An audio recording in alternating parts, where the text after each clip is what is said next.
جاتے جاتے ابو سفیان جو کہ کفار کے لشکر کو لیڈ کر رہا تھا، اس نے آقا علیہ السلام کو یہ چیلنج دیا کہ آئندہ سال دوبارہ اسی جگہ پر ہم اکٹھے ہوں گے اور دوبارہ ہمارے اور تمہارے درمیان جنگ ہوگی، اور آقا علیہ السلام نے اس کے چیلنج کو قبول فرما لیا۔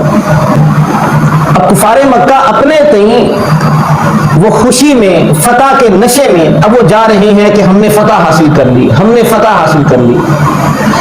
یہی خمار ان کے ذہنوں میں تھا۔ جب یہ خمار ختم ہوا، کچھ فاصلے پر پہنچ گئے، خمار ختم ہوا، وہ نشہ اتر گیا، اب ایک دوسرے سے کہنے لگے بتاؤ کیا محمد صلی اللہ علیہ وسلم زندہ ہیں؟ تو کہنے لگے ہاں وہ تو زندہ ہیں۔ اچھا کیا ابو بکر بھی زندہ ہیں؟ تو کہا ہاں وہ بھی زندہ ہیں۔ عمر فاروق بھی زندہ ہیں؟ کہا وہ بھی زندہ ہیں۔ عثمان غنی، علی المرتضیٰ، یہ سب زندہ ہیں؟ تو کہا یہ تو سب زندہ ہی ہے۔ اب ایک دوسرے سے کہنے لگے ہم نے کیا فتح حاصل کی؟ ہم نے تو پھر کوئی فتح حاصل نہیں کی۔ یہ وہ شخصیتیں ہیں جو کہ دوبارہ مسلمانوں کو اکٹھا کر کے اپنے ساتھ دوبارہ ہم پر حملہ کر دیں گے، ہم نے تو پھر کوئی فتح حاصل نہیں کی۔ جو کلیدی شخصیتیں ہیں وہ تو زندہ حیات ہیں، اور اگر انہیں ہم نے کوئی نقصان نہیں پہنچایا تو مکہ کیا منہ لے کر جائیں گے؟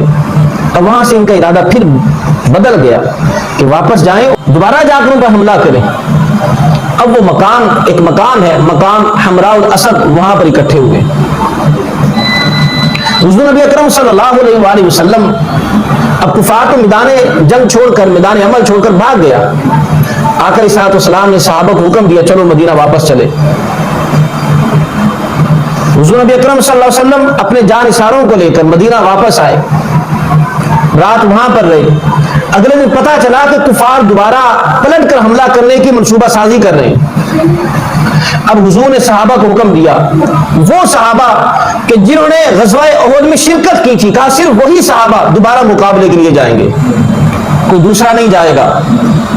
اب وہ ان صحابہ کی کیا حالت ہے؟ کسی کا بازو کٹا ہوا، کسی کا پاؤں کٹا ہوا، کسی کی کمر پر زخم ہے، کسی کے سینے پر زخم ہے، کسی کا سینہ چھلنی ہے، تیروں کے زخموں کے نشان ہیں، بھالوں کے زخموں کے نشان ہیں، اور ابھی تھکاوٹ بھی نہیں اتری، اور زخم بھی اسی طرح تر و تازہ ہیں، اور آرام بھی نہیں کیا۔ ادھر سے حضور نے حکم دیا۔